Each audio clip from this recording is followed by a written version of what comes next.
Hi guys, Drew here. I said yesterday on X that I was going to address the Belfast uprising that is happening now in Northern Ireland, mostly because mass immigration is such a hot topic right now. And I'm running Libertarian, and a lot of people, they hear Libertarian, they think open borders. I know there was controversy on the local level with Helena because the Helena City Council voted to make Helena a sanctuary city where ICE was not allowed in. And then the state of Montana threatened to sue them because sanctuary cities are illegal in the state of Montana, and they backed down. But then there were people who were like, you got to hold this line. So it's affecting us at the local politics and the state and the national politics. And it's really affecting Europe. As we can see with what has happened over there, a teenage boy that was murdered in Great Britain by a Sikh man. And when the cops showed up, the guy who stabbed this kid said, he called me a mean name. And so the cops handcuffed this boy and left him to bleed out onto the ground. And then they gave the guy who attacked him a sandwich. Then right after that, in Northern Ireland, some guy had, and he was like he's been described as slow. I don't know the details. I guess he is hearing impaired. He was attacked by a Sudanese man who gouged his eyes and was trying to behead him with a knife. And neighbors rushed in and saved him. This is absolutely wild, and this is on top of all the grooming gangs that are happening in Europe. So Europe is just falling to pieces, and people are really upset. And now in Belfast, there are, you can say riots, you can say it's an uprising. This is the part of the video where I'm supposed to condemn violence and all that stuff. And don't get me wrong, I see them going door to door and dragging people from their homes or lighting homes on fire. It's really uncomfortable. However, what I have been reading, and again, this is European politics, and I'm American, so there's a reason my ancestors left. But what I am reading, they are saying they have voted against these immigration policies for decades, and they have been ignored by their government. So the reason we have voting is it's because, hey, you get a say, you come in and vote. Now, if you vote and vote and vote and nothing ever changes, you get into a state of apathy, which is what we have in my town, in my state, in my country right now. Even the Democrat candidates were telling me, oh, people are saying they just don't vote anymore. And they were all shocked about it. It's like, yeah, they don't vote. You won. You won because whatever you want, you seem to get. Whatever we vote for, we get more war. We get no Epstein list. We get all these things. And then the few people we have up there who seem to be bucking the system and fighting for the people get thrown out, and it's the status quo over and over again. All my people don't even want to go to the polls. What is the frickin' point? And then what happens with that apathy is these are free men, and they are only going to take so much before they go and start uprising. Now, Europe, it's a little hard to do because they're all disarmed. So they're like lighting crap on fire. And I'm not saying we should go do that, but I'm saying I understand that they feel like they don't have any choice but to do this. They have complained for decades about this massive influx of people that do not share values with republicanism. When I say like a constitutional republic like what we have, with even democracy, you're bringing them in from countries where they don't value any of these things. What is happening in Belfast, get the frustration and the anger. They let a kid just bleed out on the ground, and everyone is feeling upset that people are angry. They're not upset about what happened. They're like kind of upset that you're really angry about that. Well, now I'm going to talk about immigration. When we talk about immigration, I have two ways I look at it. I have the micro immigration and the mass immigration. When you are bringing people into a society, you have to understand we are based on Western values. Western values are very pro-private property rights. We are pro-individual liberty. The whole idea is that there is a higher power. You don't have the right to just stomp on other people and take their stuff. People can disagree a little bit on the details with this, but Western society, we have certain values that other cultures do not. So micro-immigration is when you take like an individual or one family and they come to America and they move into an American community and they assimilate into the culture. You could arguably do this with like almost anywhere in the world. Of course, we're going to have issues, but we even have issues with other Americans. So it wouldn't be that big of a deal. They're assimilated, they're in the culture, the standards are being kept, the expectations for what is right and wrong under our culture would be upheld. So micro-immigration is very different than mass immigration. Mass immigration is when you take an entire population, entire neighborhood, entire village, hundreds and hundreds, if not thousands of people, you bring them over to a different country and you drop them in. When that works, it works because you're bringing them in from areas that work well with a government that has been built on Western culture. Example, if you're bringing in the Irish, civilization of the West, you can put them in the US and the governance works. I would even argue there are certain cultures where you could put them in Western culture and the culture they're coming from isn't Western culture, but they will do well. I think of, and of course somebody's going to get on here and say, oh no, not in this situation, but there are some Eastern cultures, if you put them in a society built on Western governance, they do very well. They thrive. And even when there's a ton of them. I think the Chinese would be an example of this. When they massively came over to help build the railroads, they excelled. And people are going to say, oh, they lived in poverty. Yes. And they came from poverty. And a lot of them built up. Korean, Japanese, a lot of those cultures, especially the Japanese, they're very honor-based. These are honor-based societies with Japan, and they come over and they do very well in a Western culture. We're very different cultures, but it works well. Those are the only times mass repopulation, like re-putting somebody in, works well. But the problem is when you are doing mass immigration with cultures that do not work well with Western civilization. There's two that don't work well. The first is tribal. So if you are bringing in cultures that are tribal based and you are putting them, mass swaths of them, into the US, it doesn't work. Tribal cultures tend to not have an idea of private property rights.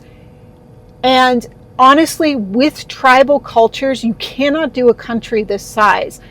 Tribal cultures, they work great for family units. They work great for small communities. But once you get past a certain number, it falls apart. Ina May Gaskin is one of my favorite authors. She is a midwife supreme. This woman pioneered midwifery in the United States. Love her, love her. She's a communist. And she literally ran a commune in the South where they lived like a communist group. Once it got past a certain number of people, it was not feasible and they could not keep it going. It would just fall apart. You can't do it over a certain number. Now, countries that are tribal would be like Afghanistan, some parts of Africa. That entire culture does not work with Western heritage. It's not going to work here. The second type of culture that will struggle being implanted into Western civilization would be the kind of swindle culture. So these are places where it is expected that you are going to take bribes, that you're going to cheat, that you're going to swindle. It's the might makes right idea, very authoritarianism, just expected. It's expected, oh, if I have the opportunity and somebody drops their wallet, I'm going to snatch it up. It's expected, oh, I'm stronger than this person. I'm going to do what I want to them. I have no interest in their bodily autonomy or their rights as a human being. No compassion there. Basically, it's very uncivilized in its culture. Not to say some of these countries that are like this do not have functioning governments, but it's very much, you would be considered foolish in that culture if you didn't take advantage of every situation that is offered up to you, even if it's immoral. It's like, wow, look at this. I swindled this, and laugh, laugh, laugh. Fraudulence is encouraged. Those types of cultures, if you scoop up a mass amount of people and put them into a society built on Western civilization, where it's a republic, it's a recipe for disaster, especially when they can figure out, hey, I don't have to work. I can just live off all these stupid people who work. And in fact, I don't even have the self-reflection to think if I actually am owed this or not. I just will take it. It's the take. And they're not building anything. Now the issue becomes, libertarians love to see the world in a certain way because our way really is the best way. I'm going to be honest. This was how our country was founded. This was how it was prosperous. It was based on common law, or natural law, as the founders called it. It was this idea that mankind is born with liberty. And not only do we know it's liberty for us, it's liberty for our neighbors. We get it. Even people in this country who claim to be communist, they all still have this line in the sand, all of them, where if it's crossed, they're like, no, wait a second, you don't have the right to do that. It's like, that right there is from your culture. It's from where you came from. It's the idea that, no, they don't have the right to do that. You are absolutely correct. This mass immigration that's happening into Europe and happening into the US, it is not organic. It is happening from their stupid wars. It's happening because of their stupid socialism programs, and it is happening because the government is paying for it. They are encouraging NGOs to do this. They are encouraging nonprofits to do this by giving them money for this. This is not somebody who had a dream to come to America and just came over. They are getting paid to do this. The only way to handle this is to turn off the funding. But then everyone is like, well, what about my funding? Well, yeah, that is the big problem, is if we cut off the funding, then you don't get your funding. So this is a created problem. And this is why, as a libertarian, I want to make a path to citizenship easier. But I also am very, very aware of the fact that we live in socialism hell, which means we can't have open borders. And I would never want borders to be 100% open anyway. I do think it is ridiculous how hard it is to be a citizen, but I also don't think we would have millions of people coming in if it weren't for big government in the first place. But because we have big government, and I'm forced to work within the parameters of this very perverse system, now we're getting into situations where it's like, well, we got to clean this up. And we have Trump's ICE agents out shooting people in the streets and riots and all this stuff. And all you really would have to do is turn off the funding for the welfare programs. And that would help a lot. So do I agree with the Helena making themselves a sanctuary city? I do not agree with ICE storming through the streets with guns, rounding people up. But I also think the city of Helena is being really stinking naive about what is happening. And I am telling you, the disenfranchised male population and some of the females in this country are about fed up. You cannot ignore the voices of your people and be like, that's nice that you think that, pat on the head. I'm just going to giddily skip off with all the lobbyists and do what we want to do anyway. You cannot govern that way. You actually have to pay attention to what they are saying, because if you don't, you get Belfast. Now, I don't think that's going to happen in my state. It might more than likely happen in a bigger city, but it's not going to happen in Montana. For one thing, the representatives in this state and this country are well aware that this is the most armed populace in the world. We've put up with a lot, but if you completely disenfranchise the people, you're gonna have a massive problem on your hands, not from peaceful people like me, but from people who are not peaceful and who have just had enough. The fact of the matter is, our government was created organically from a culture that thought a certain way. If you try to implant our type of government into a tribal culture or into the swindle cultures, the issue you're going to have is because they didn't get there organically, it just doesn't work. This is why it was so laughable when they were going to put democracy in Afghanistan. Unless they get there organically, that system of government doesn't work. It's actual arrogance for us to assume that our system of government is so preferred that it's going to work in every single culture. It just won't. The people have to get there organically. So unless you want your complete system of government to change, you need to stop dumping in people who are not from that type of government and have zero respect for it. In fact, it is anti their worldview.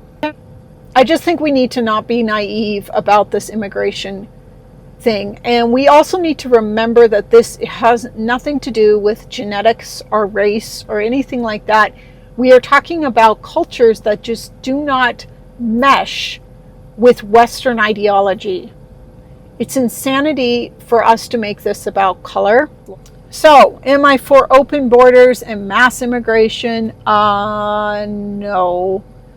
Again, you would need to know what kind of culture you're bringing in and if it even meshes with what you already have. So I hope that clears that up a little bit. Pray for Belfast, pray for Europe, and just pray also for our country.